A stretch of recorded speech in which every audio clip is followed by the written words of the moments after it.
Oi, gente. Eu sou a Kika, eu sou artista, nascida em Alagoas, enraizada no DF e atualmente eu moro aqui em Rio Branco, no Acre.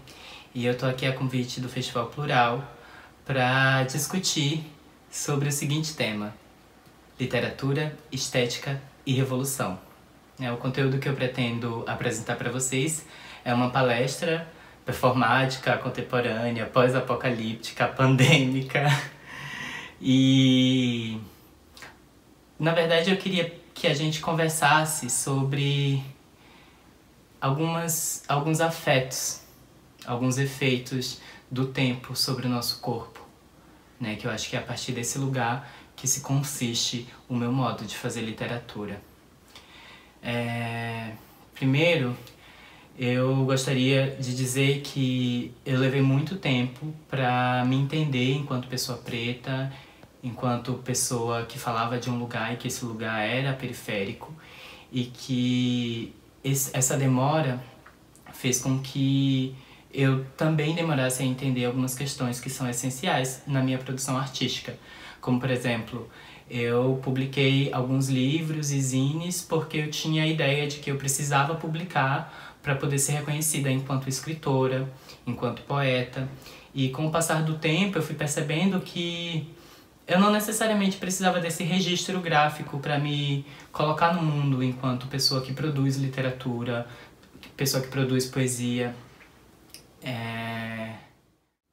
A literatura que eu pretendo discutir com vocês é uma literatura que ela não é focada nesse momento na escrita, né? Embora ela dependa da escrita, porque eu tenho uma tendência de sistematizar o meu pensamento a partir da escrita, mas eu quero propor uma literatura que não tem o foco na escrita, no registro gráfico de um lápis ou sobre um papel, de uma caneta sobre um papel, ou até mesmo um documento de Word, né?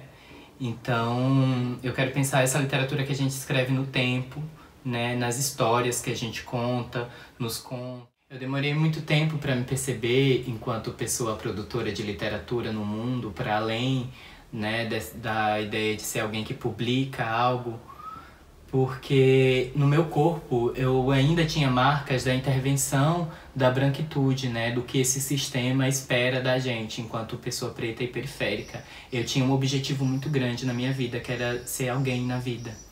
Eu não me entendia alguém na vida, eu precisaria conquistar ou alcançar alguns patamares para me colocar enquanto sujeito. E eu não entendia que eu já era sujeito. A partir do momento que eu comecei a perceber que eu era sujeito no mundo, né, eu entendi que eu já fazia literatura, que a minha avó fazia literatura, que a minha mãe fazia literatura, e que isso não precisava necessariamente de uma formalização, né? Hoje em dia, eu de algum modo faço isso de um modo formal, quando eu publico um livro, quando eu escrevo um poema, mas eu comecei a compreender que não é apenas a partir desse lugar que a gente produz literatura. E aí o modo como a gente produz literatura, seja quando uma avó conta uma história para uma neta, ou alguém traz referências de uma cultura ou da sua própria cultura para o seu povo, isso também eu considero isso como um modo de se produzir literatura no tempo e no espaço, né, que é onde a gente não está necessariamente registrando sistematicamente essa literatura. Daí, quando eu comecei a me entender enquanto uma pessoa que é atravessada por vários recortes sociais, eu percebi também que o meu modo de fazer arte, né, seja a partir da poesia ou a partir do teatro, do cinema, ele tem muito a ver com memória. E eu tenho descoberto cada vez mais que os nossos afetos, eles são compostos por memória, né? Daí, com o passar do tempo e com o passar dessa autoobservação, desse autocuidado, eu fui percebendo que a nossa memória, ela é composta pelos afetos que a gente produz e que são produzidos na nossa existência. E aí eu comecei a estudar afeto com com mais profundidade e entendi que o que passa, o que atravessa, o que acontece não é um afeto necessariamente, mas o que nos passa, o que nos acontece, o que nos atravessa é o que eu considero hoje como afeto, né? Porque aquele afeto que me atinge, né? A ideia de afeto que é o que me provoca, é o que mexe comigo. Então, eu componho minha memória a partir desses afetos, e esses afetos eles estão vinculados com a minha experiência, né? Com o que eu experiencio da vida. E aí eu fui entendendo que toda a minha produção artística, ela tinha a ver com esse lugar de memória, com esse lugar de afeto, com essa tentativa de resgate de uma história que não foi contada. E aí, quando a gente não tem uma história que está escrita num papel, a gente recorre às memórias que a nossa avó conta, que a nossa mãe conta, que a avó da nossa avó conta pra gente. E a gente não tem uma real certeza se aquela história ela foi verdadeira ou não. Mas qual é a certeza que a gente tem de que o branco escreveu a história certa só porque ela está escrita num livro? Né? E aí quando eu penso que a produção de arte feita pelo povo preto, ela é uma produção com as suas verdades, com a verdade que o povo preto encontrou a partir da sua ligação ancestral, da sua conexão com a sua ancestralidade. Daí quando eu produzo uma estética, quando eu penso na produção de uma estética que vem desse lugar, eu me sinto menos blindada, eu me sinto menos bloqueada em relação ao que eu posso colocar no mundo. E aí toda a produção artística da Sereia Vulcânica acontece. E aí eu não sinto que o que eu produzo é falso, porque tem a ver com a minha história, tem a ver com o que eu investigo da minha história. Então, como eu me coloco muito intimamente com aquilo que eu produzo esteticamente, não tem como eu fugir de uma... E quando eu penso em compor no tempo, escrever no tempo, eu penso que leva-se muito tempo para criar uma cultura. E eu penso que, assim como eu, outras pessoas que são pretas, que são de periferia, vivem ou viveram a cultura de que ser preto, ser pessoa LGBTI, ser pessoa periférica era uma cultura menor. E aí eu queria pensar com vocês por que essa cultura é uma cultura menor, né? Sendo que o Stuart Hall já estava falando no seu livro sobre identidade cultural que as identidades culturais, elas são formadas, né? Elas são criadas a partir de um discurso, a partir de uma ideia. Então, eu queria pensar com vocês por que o fazer literatura ele foi cristalizado nesse lugar da escrita, né? Que muitas vezes canoniza algumas pessoas e não considera outras. A exemplo do vasto número de pessoas que são consideradas escritoras no nosso país, que são brancas. E quando a gente para procurar referências de escritoras que produziram em livro, né, ou que tiveram seu trabalho reconhecido, pessoas que são pretas, a gente encontra poucas referências ainda. Então, eu queria pensar com vocês que a gente precisa realmente questionar quem que escreve a nossa história e como que ela é escrita.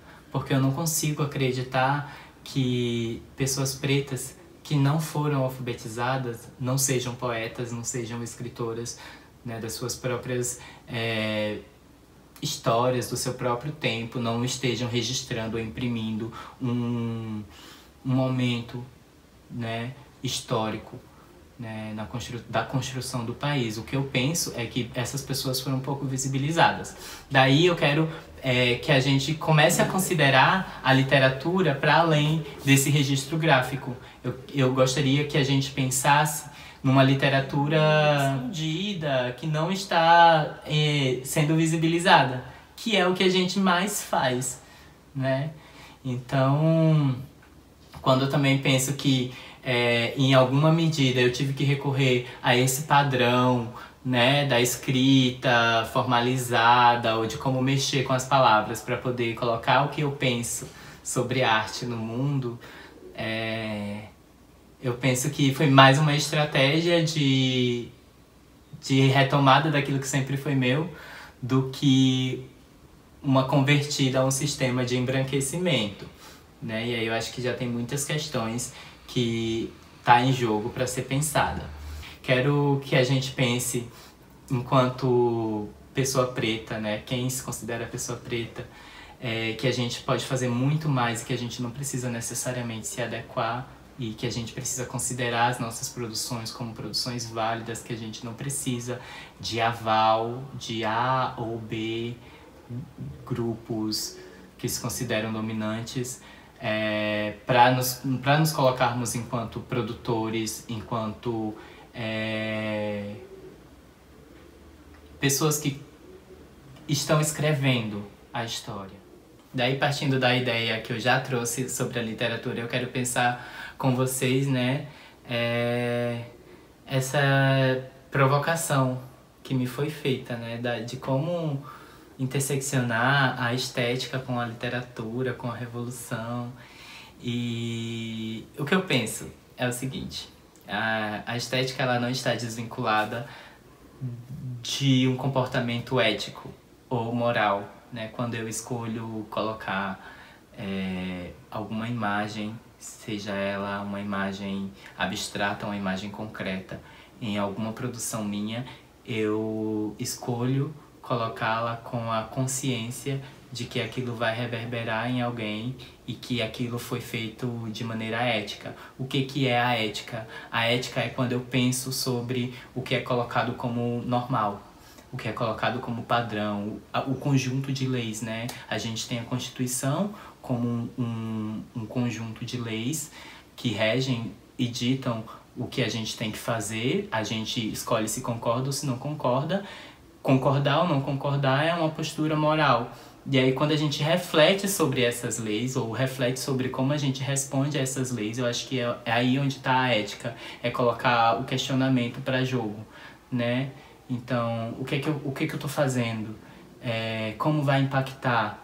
E aí eu acho que isso tem a ver com a ética e com a estética, porque a estética ela tem a ver com isso que a gente vai chamar de modo geral como poesia, né? Ultrapassando o lugar do poema ou da escrita, a poesia mesmo como um estado de sensibilidade ou de abstração do real.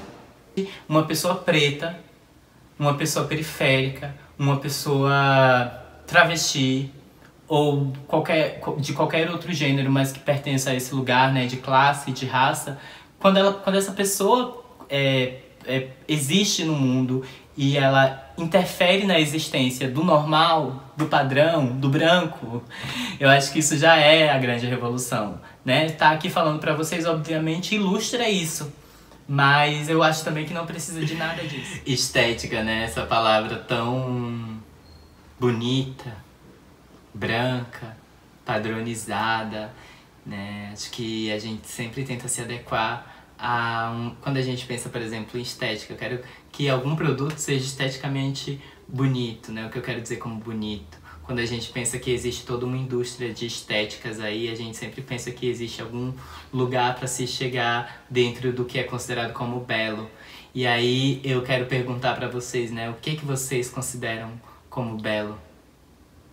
O que é a estética, né? Porque talvez o meu ponto de vista não contemple o que vocês consideram como estética, mas é isso mesmo que eu quero fazer aqui. Eu quero que a gente pense sobre o que a gente está produzindo, sobre o que a gente está colocando no mundo, quais referências a gente está consumindo enquanto potências estéticas no mundo, nós, principalmente que somos artistas. Afim, exemplificar um pouco mais do que eu estou tentando dizer sobre literatura, estética e revolução, eu preparei um material com a Sara Bicha, que vai estar para jogo logo em seguida, e que eu tento, ao invés de dizer o que eu acho sobre literatura, estética e revolução, que é o que eu já fiz anteriormente, mostrar o que eu faço a respeito do que eu considero como literatura, estética e revolução.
No início era o caos, dor e sangue contínuas. Sequer sabiam seus nomes, sequer sabiam suas histórias, porque foram forçadamente apagadas e transformadas em lapadas ardentes nas costas. Depois veio a água salgada que ardia a pele e estancava o sangue. Em meio às mortes, muitos mares e muitas marés que até os dias de hoje nos lembram um pouco do que pouco mesmo nos resta, da fagulha, do foco, de quem ainda se é. E as ondas continuaram a serem ondas. Veio então a terra nova e muita gente que tinham em seus olhos o caos em chamas. Aquele caos que mais tarde se prestaria a algum serviço, mas que no início, não. No início serviria apenas como um incêndio e tentativa de corrupção dos nossos corpos. E só quem não quer reparar é que não percebe a cor da terra que pisa. E da resposta à revolta de terem sua memória assassinada, mais morte na terra vermelha. Esta mesma que vossos pés pisam, sem sequer se perguntarem o que passou. Mas ainda era pouco. Tudo isso era mesmo um destino, né? Uma outra tentativa de mascarar a covardia que todos e todas embranquecidas assumiam ao se darem conta de que, de fato, este mal com M, de mulher, preta e periférica e travesti, era mesmo um mal que amedrontava a base cis, macho, cristã, cidadã. E nós, já caídas em tentação pelo fim da tortura, nos convertemos na crença covarde, validada pela fé cristã, de que as humilhadas seriam exaltadas.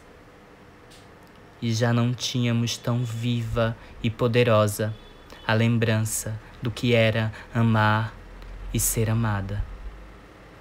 E o que eram histórias pretas de várias nações virou sacrilégio, profano. E o que eram histórias indígenas de várias sociedades virou lama de sangue e representação ridícula no carnaval. E no meio disso tudo, em nome de Deus, estupro, aborto, estupro, aborto, estupro, aborto e mais marca de chicotada nas costas.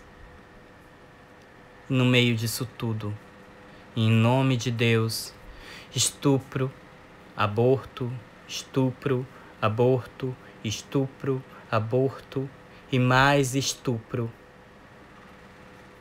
Daí, umas centenas de milhares de barrigas barrigudas começaram a carregar em seus ventres a descendência do que nunca seria permitido por Deus.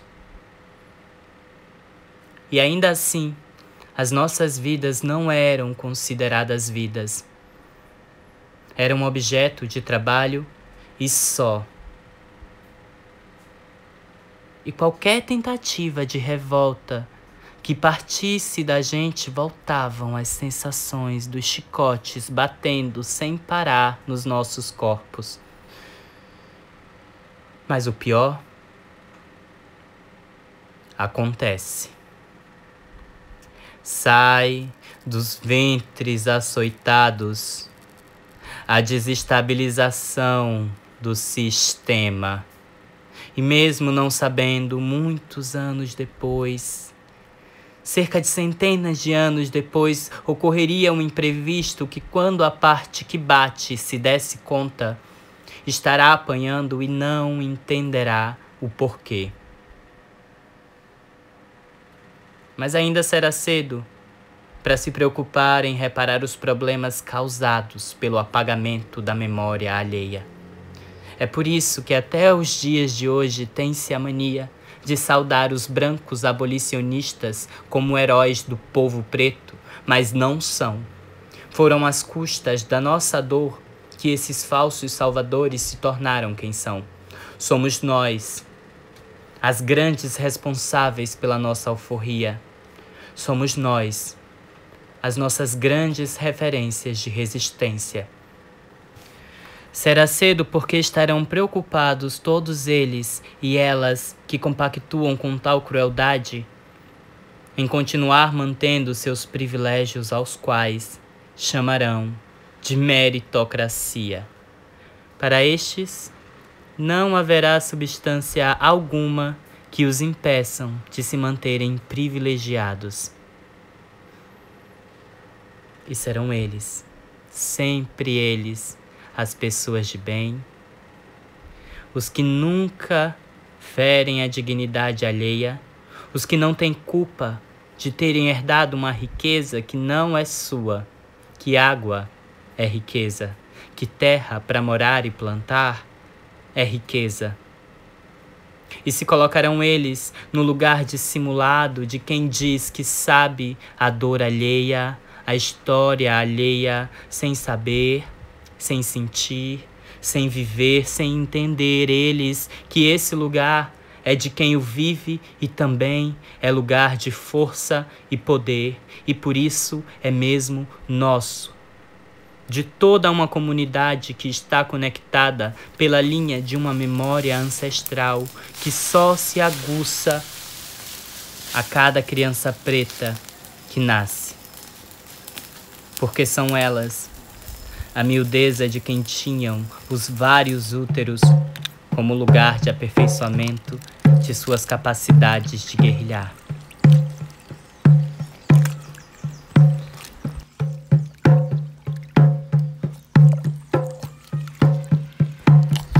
E qualquer expressão preta e periférica terá em si a própria completude de ser sua e verdadeira e subjetiva.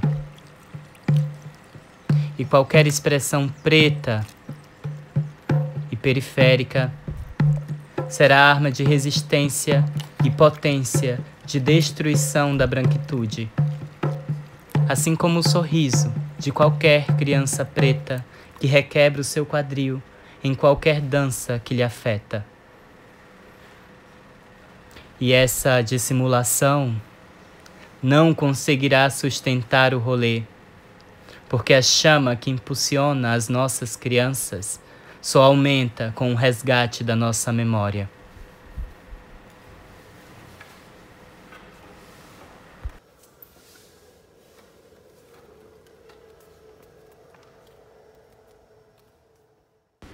Porque temos a capacidade de subir até a camada mais espessa da dor, batizadas pelo mar e pelo sangue que banham a terra, quebrando a barreira que impedem a nossa existência.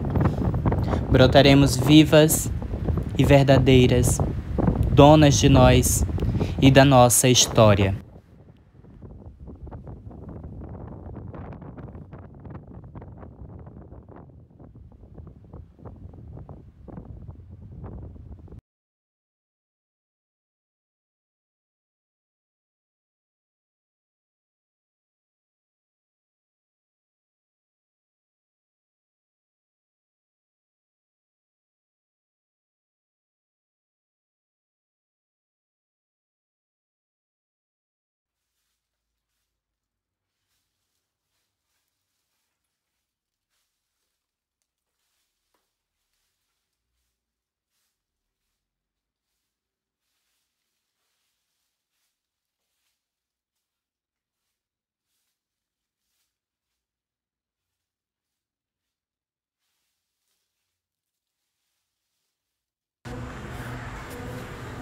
Como eu produzo a minha literatura? onde eu escrevo a minha história.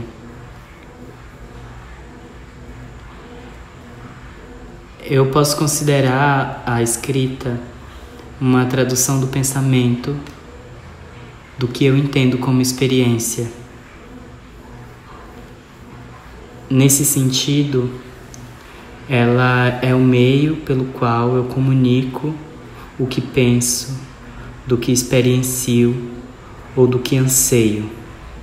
E quando eu falo de experiência, eu me volto para Jorge La Roça Bom Dia, que diz que a experiência não é aquilo que se passa, não é aquilo que acontece, mas é aquilo que nos passa, aquilo que nos acontece. O meu corpo é um lugar da experiência. Nele, eu me movo através desse tempo e sou atravessada por ele e pelo que vem junto dele. Meu corpo é memória. Uma memória escrita do tempo, da história de quem veio antes e de quem veio antes de antes. No meu corpo, eu escrevo a história do tempo.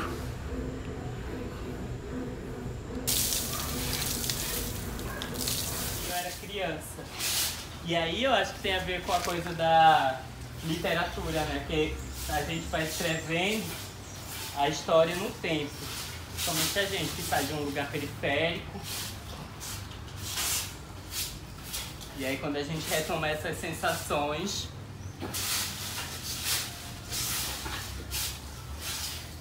a gente está lembrando da nossa história e reescrevendo a nossa história. Quando pensa que o Caê pode estar aqui limpando o telhado no futuro. Esse é o bafo.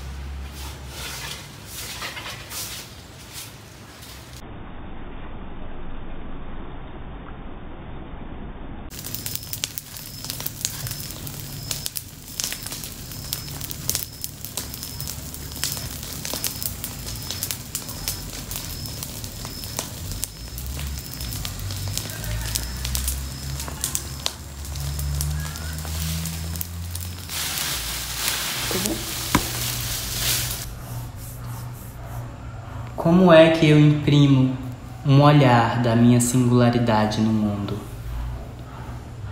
Como é que eu transformo o real em poesia? Até onde o real me acessa em sua totalidade? Está em voga atualmente uma cultura que tende a discorrer sobre nossos corpos, sobre nossos trajetos, sobre nossos trejeitos, que ditam como nos comportamos ou como temos que nos comportar, como se nós não fôssemos capazes de decidir isso por nós mesmas. Pergunto: o corpo da travesti preta é político, mas ele pode ser poético? Pergunto: o corpo da travesti preta é político, mas ele pode ser poético?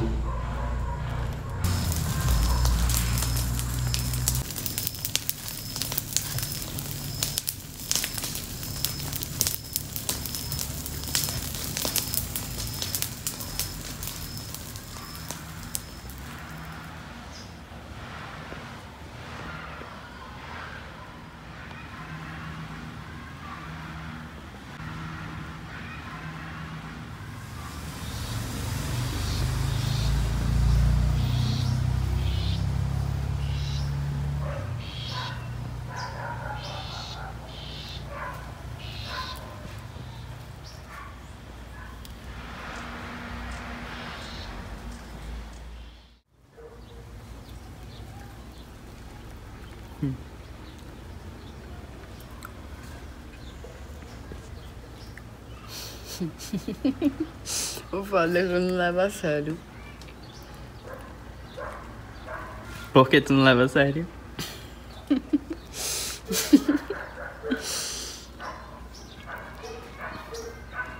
Tu não é atriz?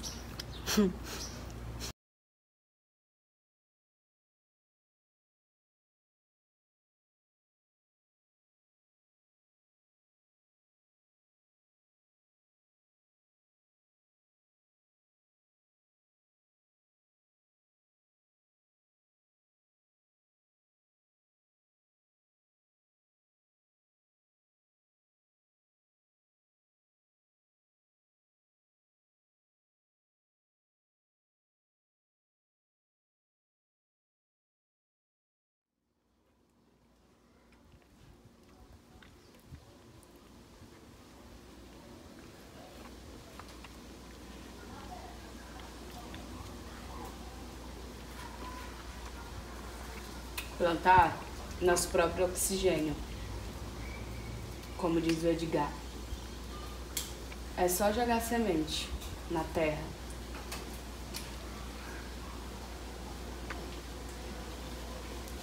Que nasce.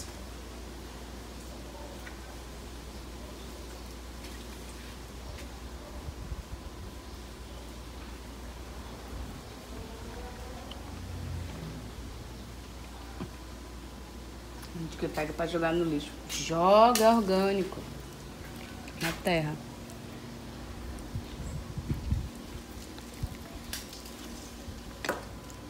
Yes. Me lembra até cupuaçu.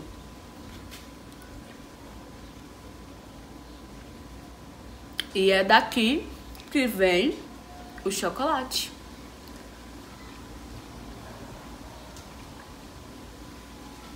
Do cacau. Da semente do cacau.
O primeiro erro desse projeto de colonização foi ter permitido que pessoas como eu tivessem nascido.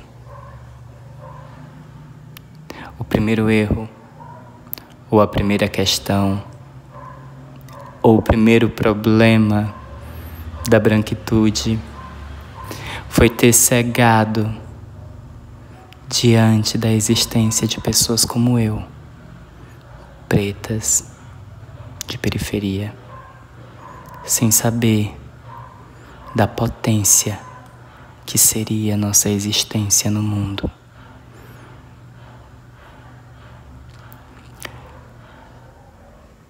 Muito antes de eu nascer, muito antes de minha mãe nascer, muito antes de minha avó nascer, já vínhamos traçando táticas de destruição desse sistema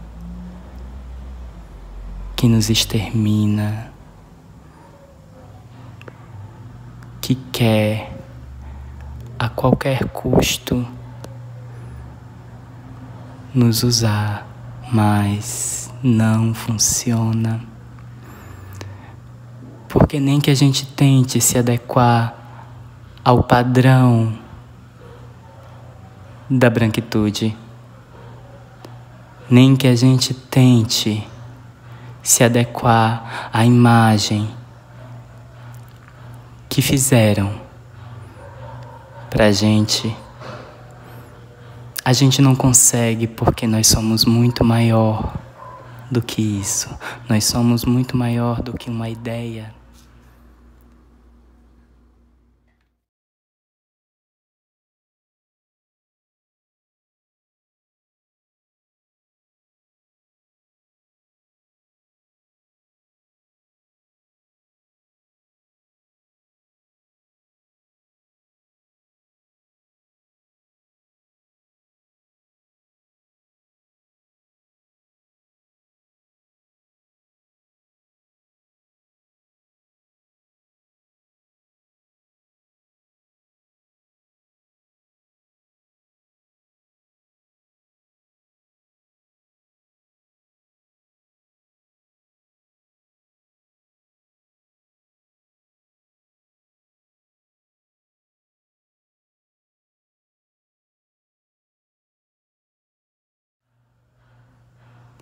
E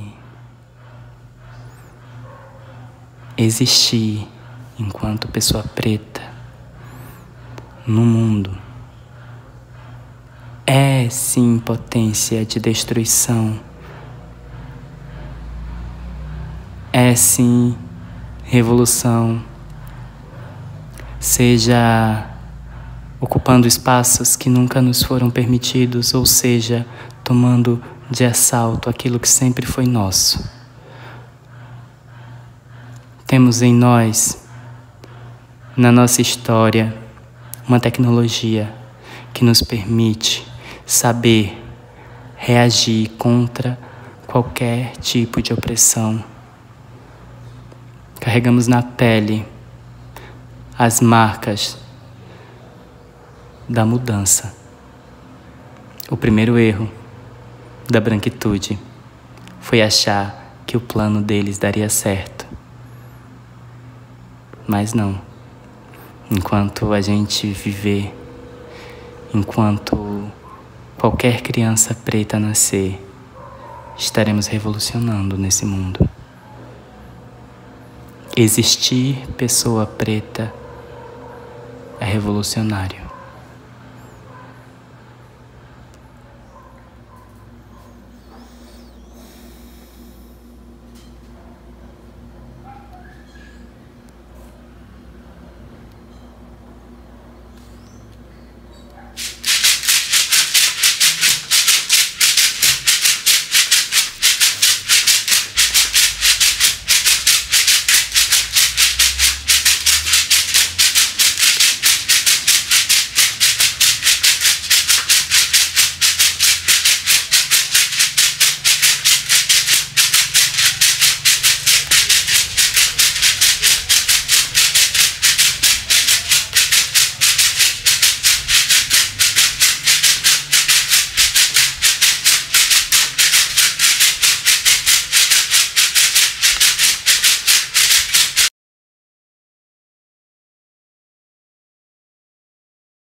Tchau.